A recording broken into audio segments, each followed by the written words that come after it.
Thank you. And now we'll recognize the gentleman from Minnesota, the whip, the Republican whip, Mr. Emmer, for 5 minutes. Thank you. Chair Gensler, leadership comes from the top, correct? Leadership comes from a lot of things, but the top matters a lot. It's yes. The answer is yes, sir. But under your leadership at the SEC, it appears that you expect political allegiance, not just from the political appointees, but also from the civil servants you hired. Isn't that correct? It's not correct, sir. Well, sir, that's yet another deliberate distortion of the truth. The House has obtained emails between you and your now Director of Training and Markets. He interviewed with you and then sent you a follow-up email reassuring you, sir, that he aligned with your political views. So that to me seems like you expect political allegiance from the people that you hire as civil servants at the SEC. The way you hire and the culture you require encourages your staff to have loyalty to you above the law and above the mission of the SEC. Which brings us to the debt box case in Utah, where your attorneys, who no doubt heard your anti-crypto rhetoric, which is not based in law, went out and deliberately lied to a court in order to effectuate the commands from their chair to prosecute crypto companies. Chair Gensler, do you know of any other time in history where the SEC has been sanctioned by a court for material misrepresentation? First, if I might say, when we hire folks, we hire No, them reclaiming based my on- time, sir. The answer to that question is no, it has never happened. But let me ask you another one. Does the fact that we're talking about this today even slightly embarrass you? Look, the matters in that case were not well handled, and Reclaiming my we've said time that again. to the court. Reclaiming my time again. The debt box case should absolutely be embarrassing to you, sir.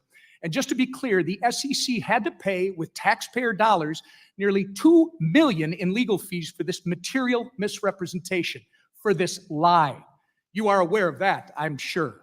Is the debt box case the reason that why the SEC's head of crypto asset and cyber unit resigned in June, sir?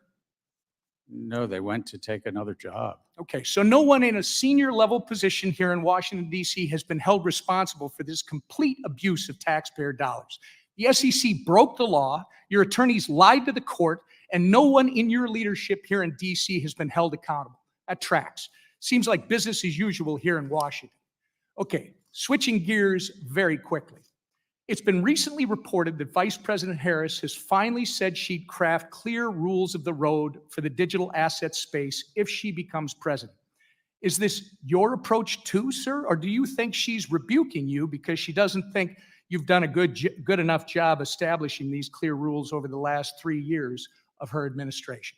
I think that there's laws in place. If Congress wishes to change them, they'll change them. But we are enforcing the laws, and there are many Reclaiming people my in this time. field So you don't that are think not she's following rebuking the you? laws. Reclaiming my time. Well, it's very interesting that you view your performance that way, because we have a litany of court cases, extraordinary confusion in the marketplace, and millions of Americans pining for clarity from you.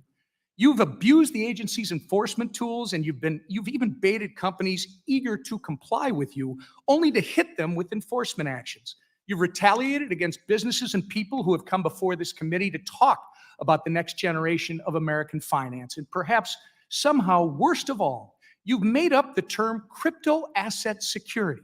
This term is nowhere to be found in statute. You made it up. You never provided any interpretive guidance on how crypto asset security might be defined within the walls of your SEC. Yet, you made the broad proclamation that you believe a majority of tokens are crypto asset securities.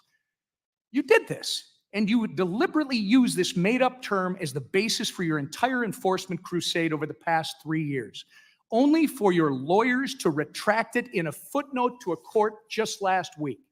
Your inconsistencies on this issue, sir, have set this country back. We could not have had a more historically destructive or lawless chairman of the SEC. And I yield back.